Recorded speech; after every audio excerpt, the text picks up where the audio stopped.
En el contexto de la globalización, la forma en que se puede plantear la acción política desde el punto de vista de la justicia global ha sido de dos maneras diferentes. Por una parte, el planteamiento que hizo John Rawls en su Derecho de Gentes es que habría que respetar la autonomía de las comunidades políticas y la actuación conjunta internacional solamente tendría como objetivo aquellos riesgos de carácter global que solo pueden ser afrontados mediante la cooperación entre todas las comunidades políticas. De tal manera que la sociedad internacional se ve como una sociedad de estados que cooperan para afrontar riesgos tales como crisis financieras, la crisis medioambiental, problemas de salud, problemas de seguridad internacional, etc. El problema que tiene este enfoque es que asume como dada la asimetría entre los estados y las enormes desigualdades globales. La propuesta de un cosmopolitismo político es la de plantear la acción política desde la consideración del sujeto como agente de una comunidad global que es merecedor de igual consideración y respeto.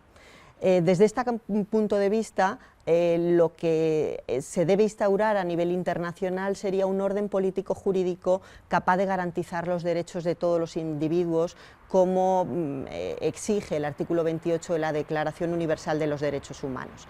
Para algunos, que podríamos denominar como globalistas, ello supone trasladar al ámbito global el esquema de los estados constitucionales que se ha desarrollado a nivel estatal. Esta sería la propuesta de Luigi Ferrajoli o de David Hell. Para otros, a los que podríamos denominar como transformacionalistas, lo que hay que hacer es pensar en entidades jurídico-políticas distintas, mediante la democratización de los actores políticos que existen actualmente. Por ejemplo, sería necesaria la transformación de organizaciones internacionales como la Organización Mundial del Comercio o de la Salud, transformación de la Unión Europea, que tienen graves déficits democráticos, pero cuya actuación puede suplir algunos de los déficits democráticos de los estados.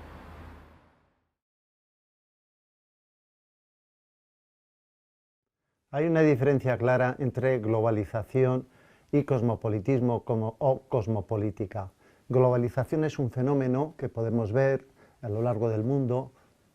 Significa que en el globo de la Tierra se van difundiendo películas, dinero, acciones. Fundamentalmente se refiere a lo cultural y a lo económico. Pero la palabra cosmopolita en su origen habla de ser ciudadano del universo, ciudadano del mundo. Y ciudadano significa tener derechos y deberes, es algo muy diferente. La globalización económica no supone ciudadanía para todos los pobres del mundo, ni muchísimo menos. Vemos que están despojados de sus derechos económicos.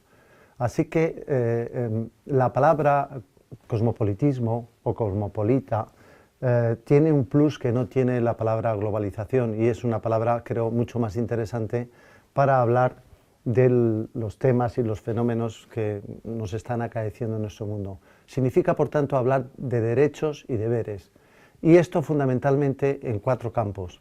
En el campo del cosmopolitismo cultural, los viajes, el turismo, etc., no el que va a cualquier sitio y desprecia la cultura de los otros es un cosmopolita. Ser cosmopolita significa respetar los derechos de las otras culturas. En el mundo económico significa también promover la ciudadanía de todos los seres humanos para que tengan los derechos a una vida digna. En el campo moral significa que todos los seres humanos somos iguales, no hay seres que estén por encima de otros. Y en el campo político, que es el más difícil, yo creo que es muy importante que vayamos ya pensando en construir una especie de entidad política global que pueda resolver los problemas. Sí, tendrá que ser democrática, federal, pero es la única manera de resolver problemas como la ecología o la pobreza en el mundo. Así que sí, hay una gran diferencia entre globalización y cosmopolítica.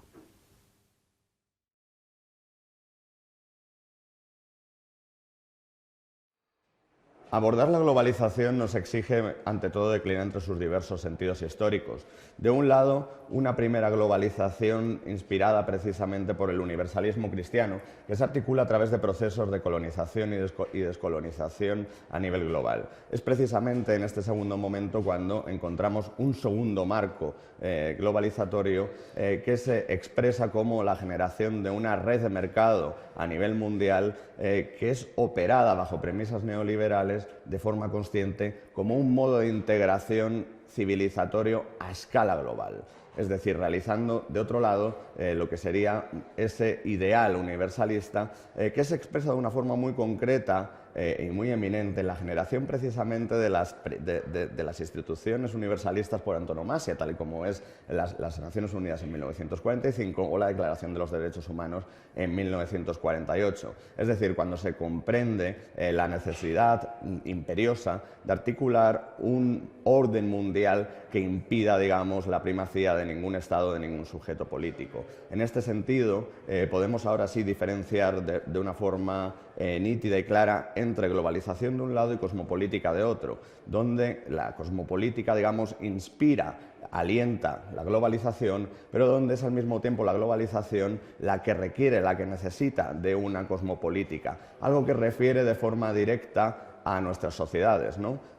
Aquí nos encontramos, como dice el filósofo francés Etienne Balibar, con configuraciones sociopolíticas donde lo mayoritario es lo minoritario y donde, por ende, no puede pensarse el común social más a partir de la esencia, a partir de una radicalización del arraigo, sino que debe articularse a partir de la institución, de la pluralidad, de la multiplicidad, que es consustancial a estas sociedades y que no permite, por tanto, que éstas sean pensadas a partir de la identidad, es decir, de procesos de homogeneización, sino muy al contrario, a través del juego y la articulación y la concomitancia de praxis de carácter sociopolítico.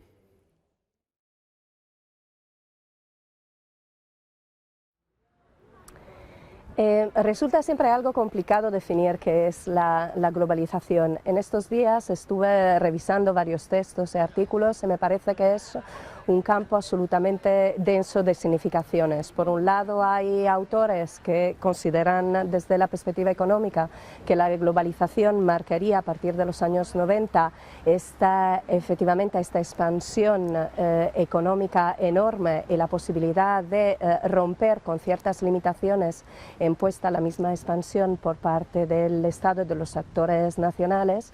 Y por otro lado hay un conjunto de autores, que son quizás los que a mí me interesan más, que han pensado la globalización desde la perspectiva de qué tipo de transformaciones sociales y en los imaginarios políticos se dan a partir de esta expansión del mercado mundial. Como sabemos, la cuestión del mercado mundial tampoco es una cuestión nueva, porque ya Marx hablaba de manera claro vigente de la tendencia a superar estos límites nacionales y superar también las formas de gobernabilidad asociadas a este desarrollo para llegar a una fase global en la creación de un sistema mundo. La mayoría de los teóricos sociales y políticos apuntan que a estas formas de globalización corresponden nuevas formas de gobernabilidad política, nuevas formas de asamblajes y nuevas formas también, deducimos, de resistencias a las propias líneas de opresión que la globalización, entendida como el conjunto de estos nuevos actores sociales y políticos económicos que en muchos casos han sido vistos como expresión de capitalismo corporativo, de capitalismo de la plataforma, saben poner en juego.